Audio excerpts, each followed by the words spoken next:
And 3 weeks into the unrest in Iran, over 600 people have been killed after anti-government stir parallel pro-government rallies have taken over the streets.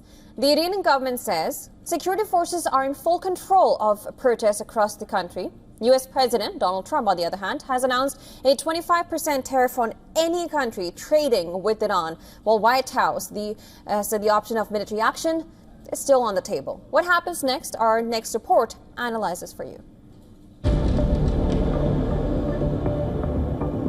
Iran's streets are teeming with crowds. The support for the Islamic Republic is pouring in. Thousands of Iranians thronged Tehran's Engelbad Square in a powerful show of unity. People brandishing the Islamic Republic's flag. They are mourning and praying for the security forces killed during protests. Similar pro-government rallies are also underway in other cities after a call by President Masoud Pezeshkian. These are the images of Pezeshkian marching in the streets of Tehran as protests enters the third week. Parallel anti-government protests continues to spiral. Iran is fighting the enemy in the economic war, in the cognitive and psychological war, in the military confrontation with America and the Zionist regime combined, and now a war against terrorists. This comes at a time when the anger against the establishment continues to rise. Demonstrators illuminated Tehran Square with phone flashlights. The angry protesters shouting anti-Khamenei slogans are calling for regime change. These are the images of bodies lined up in the streets outside a morgue in Tehran.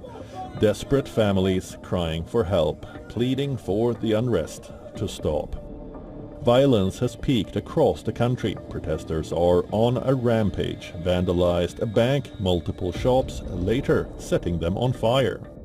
In a CCTV footage that has emerged, individuals dressed in black can be seen vandalizing interior of Abu Zar Mosque in Tehran before setting it on fire. The Iranian government continues to crack down on its protesters amid internet blackout for nearly 5 days, but the fire refuses to douse. From London to Los Angeles, protests are spreading like wildfire. The chorus for a regime change in Iran is growing loud. The support for exiled Prince Reza Pahlavi is pouring in. He has challenged the Iranian government, called on Iranians to seize the city centers and prepare for his return. U.S. President Donald Trump has repeated his warning of a strong military action against Iran. There seem to be some people killed that aren't supposed to be killed. These are violent, if you call them leaders, I don't know if they're leaders or just they rule through violence. But we're looking at it very seriously. The military is looking at it, and we're looking at some very strong options. We'll make a determination.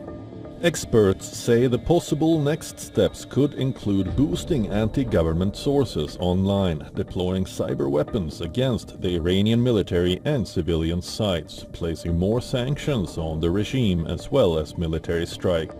Iranian military is on high alert, its troops ready to respond. IRGC says it won't hesitate to launch a strike if it senses an attack is imminent.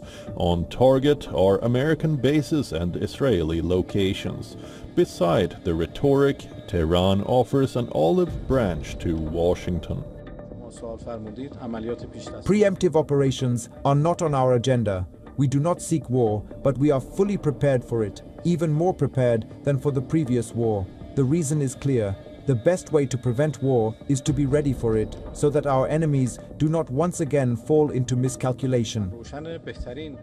Trump's administration's playbook often changes, but his threats still carry weight as Iran has long been on his agenda, and the unrest swells into the deepest and most widespread protests in years that the regime does not have under control.